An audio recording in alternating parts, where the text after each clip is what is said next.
Assalamualaikum warahmatullahi wabarakatuh. Kita kembali kepada media pembelajaran berbasis elektronik. Di sini kami dari kelompok menjelaskan suatu media pembelajaran yang dipakai secara offline.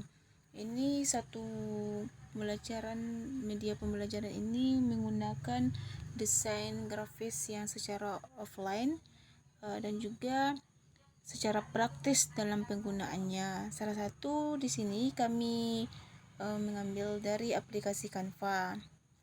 Baiklah, di sini saya akan menjelaskan apa saja fitur-fitur yang ada di dalam Canva tersebut. Sebelumnya, aplikasi Canva ini lebih dominan kepada aplikasi berbayar. Karena bukan hanya segi bayar saja, tetapi yang gratis ada juga. Mungkin yang lebih antara mendingan pro dengan gratis itu yang lebih baiknya kan yang pro-nya. Baiklah, langsung saja. Di sini saya akan membagikan apa saja atau membacakan apa saja fitur-fitur yang terdapat di aplikasi Canva. Nih, pertama kan sudah ada yang terdapat beranda. Beranda ini induknya dari semua yang ada di dalam Canva ini. Nah, ini beranda. Kemudian ada proyek. Proyek ini sudah mencakupi berbagai unggahan atau hasil yang kita buat. Nah, di sini sudah tersimpan dalam proyek tersebut yang dapat dibeli, dibintangi, dan unggahan dan terdapat dalam foldernya. Kemudian Canva Pro. Nah, Canva Pro ini yang sudah berbayar. Dia menggunakan aplikasi ini yang berbayar, jadi bisa menggunakan aplikasi Pro ini jika sudah berbayar.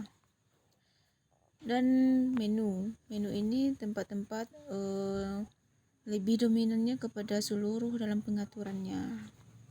Seluruh tempat-tempat baik dari sampah, pengaturan, buat tim, mereknya, perancang konten, temukan aplikasi, dan smart markets. Baiklah, kita kembali kepada beranda tadi.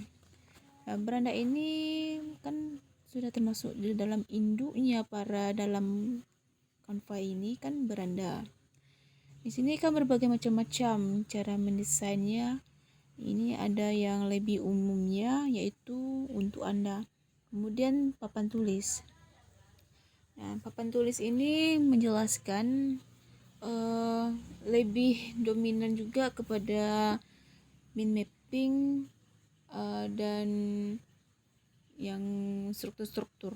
Ini lebih dominan kita membuatnya kayak mind mapping, struktur, PPT, dan sebagainya.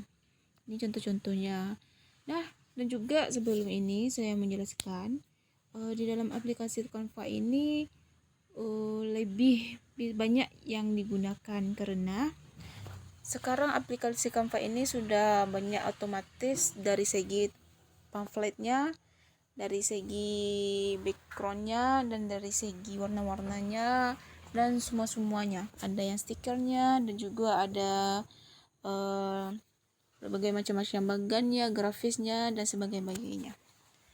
Dan juga lanjut kepada media sosial. Nah, media sosial ini lebih kebanyakan yang membuat dari segi mengedit-edit foto dan mengedit-edit tulisan, juga kata-kata sebagainya. Nih, ini contohnya kan sudah banyak. Nih, jadi dalam penggunaan aplikasi Canva ini kita tidak perlu membuatnya dari awal. Bisa kita langsung mencakupi mengambil contoh pamfletnya ini. Jadi bisa tinggal menukarkan kayak misalnya foto nih di dalam kata-kata ini kan kita bisa menukarkan foto kita saja, nggak perlu juga membuat dari baru. Bagaimana membuat, masukkan gambar-gambarnya, masukkan warna-warnanya, nggak perlu. Ini kan bisa kita mengambilkan secara otomatis dalam penggunaannya. Nah, di sini kan bisa juga kita tukar foto kita atau foto yang lain. Kalau kita mau buat, nggak apa-apa, yang buat baru, yang ingin hal yang baru juga kan berbeda yang lain, nggak apa-apa. Kemudian presentasi. Presentasi ini lebih sama juga ya dengan bentuknya dengan papan tulis ini. Cuma presentasi ini yang lebih umum untuk dalam penggunaan PPT-nya, dan juga bisa dalam animasi. Ini contoh-contohnya yang presentasi strategi. Nah, dalam presentasi ini kan banyak yang membuat kayak PPT-nya nih. Ini semuanya sudah bagus-bagus, background-nya, cara pembuatannya ini sudah, kita tinggal menukarkan tulisannya saja kalau membuat PPT-nya.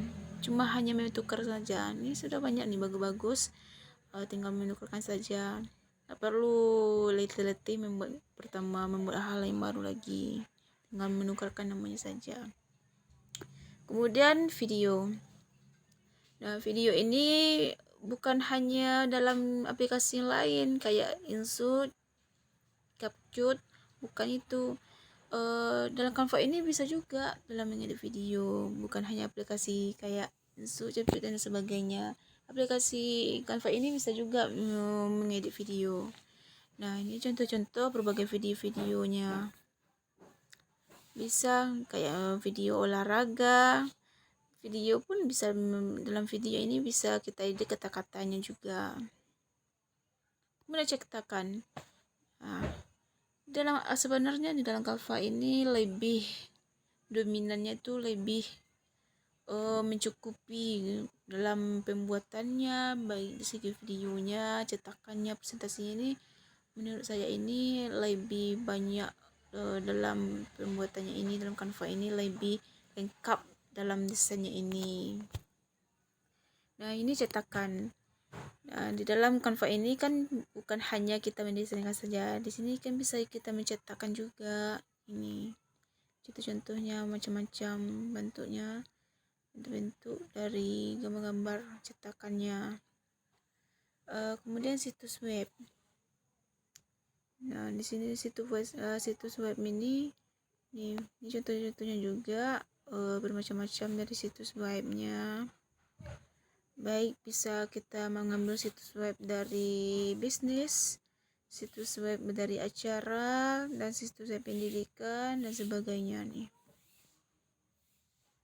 Nah, yang lainnya ini kan bisa juga kita mengedit kayak prosedur, kayak bagaimana mengedit menu-menu makanan, dan juga cover di sini bisa kita buat ya, agenda. Ada yang bentuk dari agenda, dan yang proposal, ada yang sampul buku, dan lengkap, semuanya lengkap. Ada kalender dalam bekerja, posternya ini lengkap semuanya.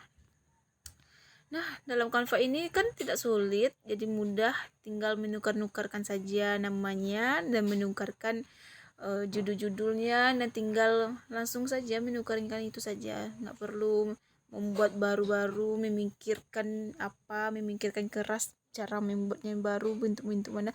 Tinggal di sini kita menggunakan aplikasi Canva saja gitu. Di sini kan bisa kita langsung mengedit-editnya, tinggal otomatis saja. Cuma yang mengeditkan mungkin dari segi tergantung pembelajaran kita saja.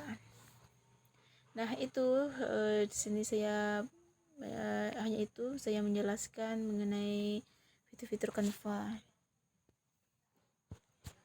Di sini kan juga kita bisa membuatnya juga.